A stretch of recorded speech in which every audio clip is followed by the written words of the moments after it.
Yu-Gi-Oh is expensive and everybody knows it. So there's some new discourse in the Yu-Gi-Oh community, and of course a content creator just needs to milk that shit right now. So I wanted to actually talk about it extremely in depth because over the years I have seen these arguments play out over and over again, and I don't understand how people keep getting away with these dog shit arguments, so let's dispel them. Now, first of all, why is this discourse alive again? The reason is that the Wanted engine, which of course is required to play all of the new fire support coming up in Phantom Nightmare, is expensive as fuck. Wanted, the poster itself, is like $120 a copy right now. Diabellstar herself is like $50 right now. And then of course, the straw that broke the camel's back. Yesterday we had the pre-order prices for Bonfire coming up. First they were 70, then 80, then 90. Now some people on TCG Player are even trying to get $120 a copy. And so people are like, holy shit, if I want to play any fire deck coming up, I'm gonna have to pay around $1,000 just for the engine. So the Wanteds, the Diabell, the Bonfire, and the Populous that still needs to be released. This isn't even including staples and stuff like SP Little Knight. So you count all of that up, any fire deck is going to cost $1,000 at least, just the engine. Everything else add to that, you're easily looking, in my opinion, about $1,500 just to play fire decks. And now why is that an issue? Because the only decks will be fire decks. People aren't really wrapping their head around the fact just yet how broken as fuck Diabellstar as an engine is, but once these new Snake Eye cards come out, boy, if you're not playing Fire, you're not playing Yu-Gi-Oh! Add to that the fact, however, that about 3 to 6 months after that, of course, they will all get blown to bits by the ban list or power creep and so forth. After which you will be forced to do the exact same dance all over again. We've seen this conversation play out every single year. First it might be Droplets and Tactics and Prosperity and the Adventurer engine and Perler Rhinos and Kashtira and so forth. We keep on going through this. This is how Yu-Gi-Oh is. The funny thing is, no one actually ever disputes that Yu-Gi-Oh is expensive. They just give you reasons why that is totally cool. I guess some people just like the finer things in life. Would you like some Chardonnay to wash down that poignant taste of corporate boot? Now let's talk about some bad counter-arguments, some good counter-arguments, and some potential solutions. Now I know Konami isn't watching this, they're not just gonna listen, but at least I hope that when people talk about this issue in the future, some people will not bring up the shit counter-arguments anymore and maybe bring some of the interesting ones to the table and develop them. Bad counter-argument number 1. You think these prices are bad? Look at Teledad. That was bad. Sure, those prices sucked. And these prices suck too. If I punch you in the gut, do I get to say, well, I may have punched you in the gut, but imagine if I punched you in the face? No, fuck off. Yeah, Teledad sucked. Necros apparently sucked. I wasn't there, but I believe you. And this sucks too. One sucky thing does not negate another sucky thing. Counter-argument number 2. You should have bought the cards when they were cheaper. Ah, yes. You should have bought a house in 08, then we wouldn't have a housing crisis right now, right? People keep bringing up that Wanted used to be $35 and therefore you should have simply bought them when they were $35 instead of $120. Easy. You see, the issue with this silly retort is that if when Wanted was $35, everyone bought them,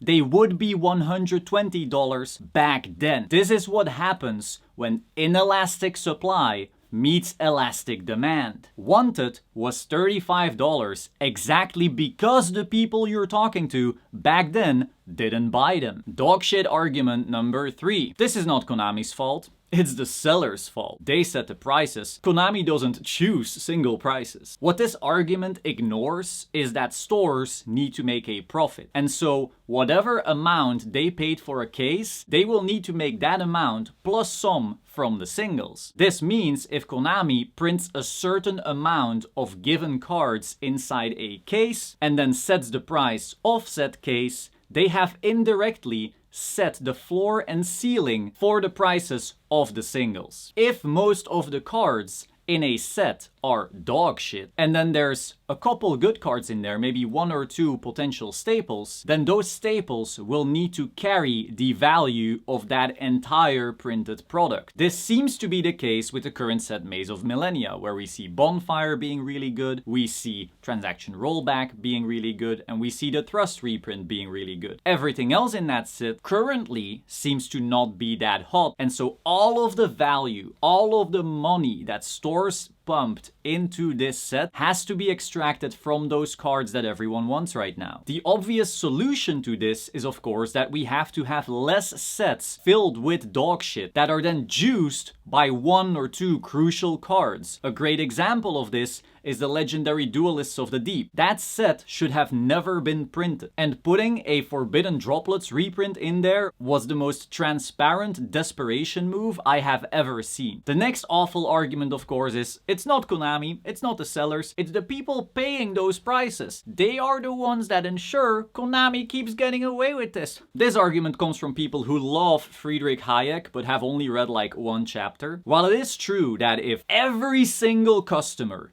today decided to stop buying Yu-Gi-Oh cards, you would change Konami's policy. But pointing this out as some big gotcha is at best lazy and at worst extremely dishonest. It is unreasonable to assume that millions of players are gonna create some kind of union and stick it to the man. This is like the prisoner's dilemma at a macro scale. At the end of the day, card prices are high because supply is kept artificially low. This is something that can mostly be corrected at the supply level. And if the supplier puts the best card at 1 to 3 copies of a $700 case of cards, then the next one is, if you buy the expensive cards, you can actually win tournaments to get price support to pay back the cost of those cards. Now we all know how much price support you get out of Yu-Gi-Oh, so that makes this argument even funnier. But even if a Pokemon player said this to me, I would still be laughing. And their cards are cheaper and their price support is way better. Now I'm not saying we could copy Pokemon, more on that later, but come on. Let's break it down. The amount of time spent on getting good at a game like Yu-Gi-Oh! The amount of money spent accruing cards throughout that time of getting good. Add to that the travel cost to all of these events throughout that time, compounded by the fact that it is still a game of variance, as all card games are, meaning your revenue isn't even predictable in the slightest. You could literally take a part-time job at Starbucks and out-earn every single Yu-Gi-Oh player on the planet if you consider that opportunity cost. And this is nothing against part-time jobs at Starbucks. They are just known to not pay a whole lot. You know what else is known to not pay a whole lot? Yu-Gi-Oh! So get real. If you have to grind your face off to get access to some cardboard, maybe the problem isn't your lack of Sigma Hustle grind set, but actually the price of the cardboard. Next argument. You don't have to play the expensive fire deck. Just buy a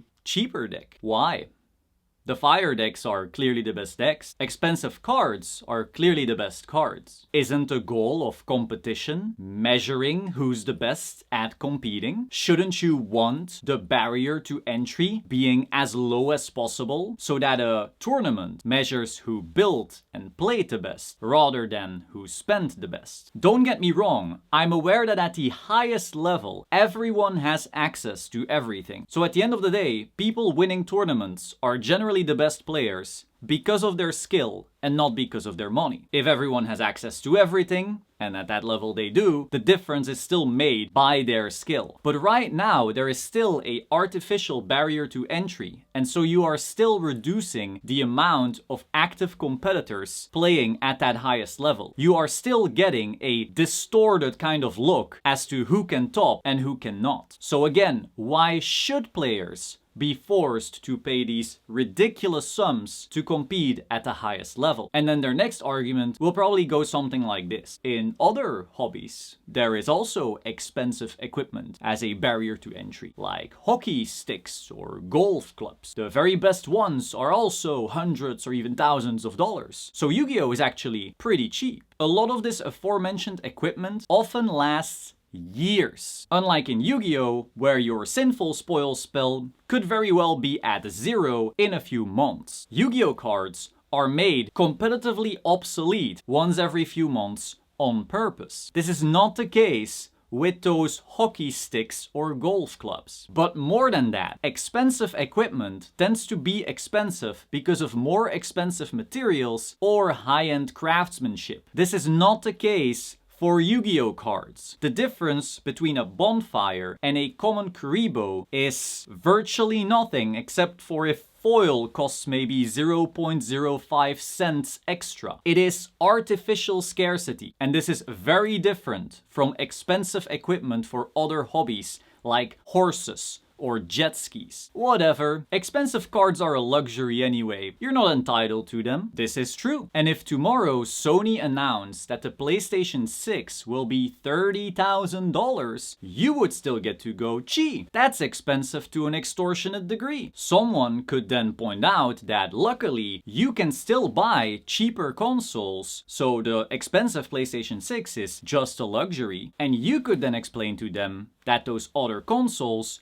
don't have your favorite games, because Sony has a monopoly on these IPs. And better yet, all your friends are also tied to that ecosystem. So giving up being part of said ecosystem isn't just giving up some of your favorite franchises, it is also partially weakening some of these long-lasting friendships you made along the way. But hey, that PlayStation is just a luxury. Now these were the lazy, bad defenses for why Yu-Gi-Oh is so expensive. But of course it's not as simple as just Konami bad. There's actually a super easy solution that makes everyone happy, and Konami is simply evil and doing all of this on purpose just to fuck you. There are often some points that people bring up that are also unreasonable on the other side. So the first thing people will bring up is just do what the OCG does. If you're not aware, the OCG actually prints all of their cards at way lower rarities. So like your Bonfire and your Populous and your Wanted engine. There's a not common, but close enough to common version of the card, so all of your decks are actually pretty cheap. And then there's also higher rarity versions, so that people who want to chase that high rarity still are injecting higher amounts of cash into that ecosystem, that way also better supporting the stores. Now, I've been part of Cardfight Vanguard for many years, and I've qualified Worlds multiple times. I've been to Japan multiple times because of this. And if you have been in Japan, and then especially like Akihabara, you will quickly realize that the culture around card games is vastly different than in the West. And so assuming that we can just go like, oh look, it works there, it'll work here, everything will be sunshine and rainbows, isn't particularly true either. Now, I do think that there's some lessons we can learn from that and like little ideas, but a one-to-one comparison will never ever fly. If you try to do that, it's just naive, really. The next one I hear very often is just print every staple as a common as well. That way everyone will access all the cards. Again, a little naive. This would just make every shop die. In the end, shops will still have to buy cases of product from Konami, or well, first the distributor and then Konami. And then it needs to be worth it to buy a box. So if you buy a box and it's super easy to pull everything you need for like $40 or $80, however much that box ends up being, then barely any product will be bought and barely any product will be opened. It will be impossible to sell cases for 600 or 700 at the distributor level, and shops would simply die. And without shops, you don't have a place to play, and if you don't have a place to play, you don't end up playing, and if you don't play, then well, Yu-Gi-Oh dead, right? So it's not really as simple as that. Right now, Starlights are actually so far above the regular printings of cards that they by themselves aren't enough to absorb whale capital, which is why we see Wanted still being so extremely high. Now, when I say this, some people will bring up the next bad argument, and that is, but it worked in Rarity Collection. I saw Rarity Collection and I loved it. Of course, everyone loved it. We got a set full of some of the best cards of all time, and you could pull them in so many rarities, and every single box was exciting to open. You had super high rarities that are still pretty expensive, and you have a variety of rarities under it, and you're like, all right, how much am I willing to spend on an imperm? And then you can just go like lowest tier or slightly higher, slightly higher, slightly higher, and so forth. It kind of looks like the best Yu-Gi-Oh product ever, right? And it does feel that way. But the reason it feels that way is exactly because we had all this pent up demand. It's because Konami was so skimpy and unwilling to print anything at any higher rarities ever that we were like, holy shit, now they do it for every card ever all at once, and we get to pull all these amazing cards at these amazing rarities in this one set. Whoa! It is because we were all strangled for so long that getting to breathe a little suddenly felt amazing. But if you try to do that consistently, you would notice that all the product would just be worthless. You can already see in Rarity Collection that most cards are worth nothing. And so the EV on this set actually isn't that great beyond, you know, Ash Blossom and so forth. And again, this is the first time they've ever tried it. We see a similar story with QCRs, like the fact that QCRs are virtually the same thing as Starlights, except for slightly the name and maybe some more blue in the foil, whatever people say. And then it's basically like you look at IP, Starlight IP is severely hurt by QCR IP, I think, at least medium to long term. And so any stores that are sitting on cards that are expensive, knowing like we can keep these in inventory because they are rare enough, they will keep their value, they might even go up a little, then suddenly have to deal with the fact that, oh, there's gonna be mid-tier rarities that are close enough that then actually hurt our current inventory. Fuck, now we need to sell this ASAP. Those kinds of fears kind of show that in some ways QCRs and Rarity Collection can kind of go too far as well. And so if you tried to put that system at every single level in Yu-Gi-Oh, I do think it would hurt stores. So we can't just go, oh, this worked, copy paste. I do think there's a risk there, and it would be again naive to just assume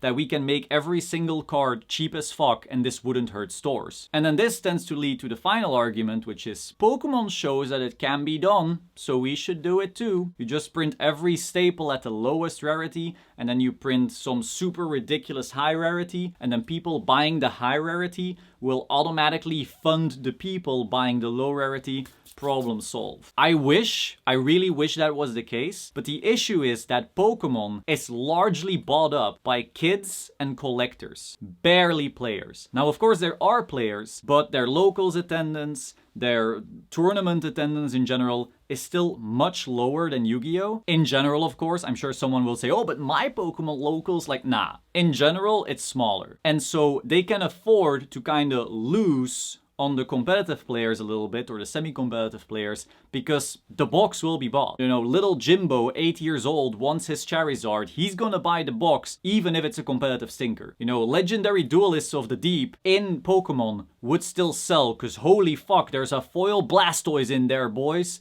And that is just not how Yu-Gi-Oh! Works. Now, that being said, there is still a lot we can learn, and so here are some of my current ideas on how pricing could be improved for Yu-Gi-Oh! First of all, there should be less sets per year. Right now, we have so many sets. Every month has 1 or 2 new products, and a lot of them are stinkers. It's just true. There's so many sets where people are like, why the fuck would we ever buy these? And then they are artificially juiced by putting some important card in them at 1 to 3 copies per case. And then that card ends up being ridiculously expensive because the only value to be had from the set, the only way to get your $600 distributor price out of it is by getting all of that money out of those singles. Again, Legendary Duelists of the Deep had their silly little Forbidden Droplet reprint. Maze of Millennia now has Bonfire rollback and I guess a Thrust reprint. And there's so many sets like this where you're just like, why? Holy fuck. Side sets are also so awful when it comes to their printings. Look how expensive fucking Vanquish Soul was,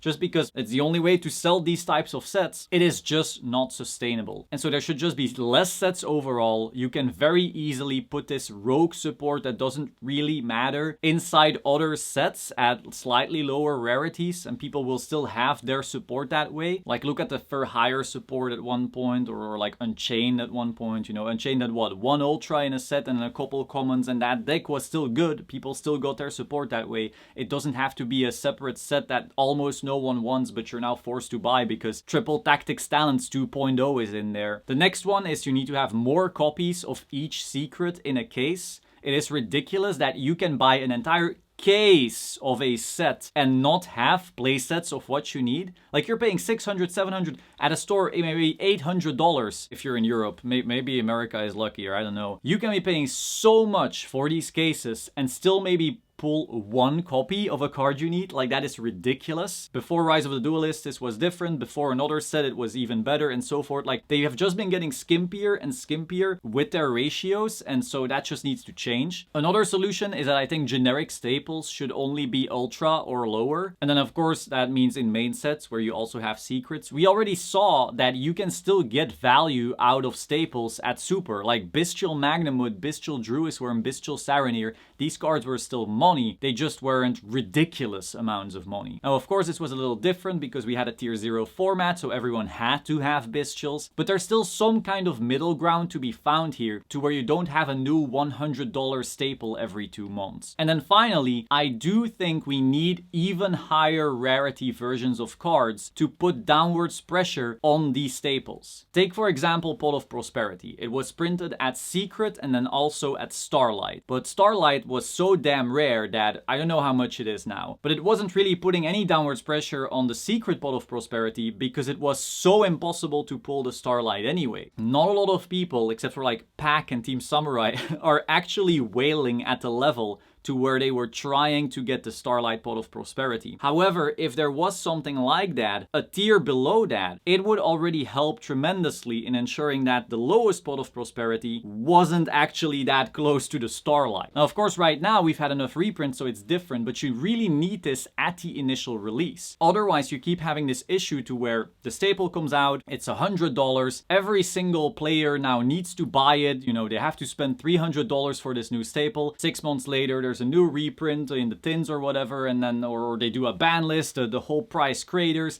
Everyone who spent money also lost a ton of money because of that, and it's just not a great experience for anyone. Whereas if you know, okay, when I buy the very highest rarity of this card and there is not gonna be another card at a higher rarity than that, you know your money is safe because you bought the highest, and you also already partially paid for people's lower rarities. Pokemon, again, does this pretty well with their system. Now, I do think their competitive staples are a little too easy to get because, again, there's the risk that stores simply can't sell product because everyone just needs the common of whatever they need. But there's a middle ground here, and I do think there's something to be learned from the rarity collection. People do love blinging out their decks with these rarity collection cards. And beyond that, Yu-Gi-Oh! Also hasn't tapped into the fact that all of their cards are in that tiny little frame. I still think that you can print fucking full arts and make those so damn wanted, that the downwards pressure on your regular secrets will be enough to make the game a little more affordable overall. Now, of course, that's an entirely different kind of video for another day, but think about it. That is all for today. Hope you found this very interesting. Be sure to like, comment, subscribe, and I will see you soon.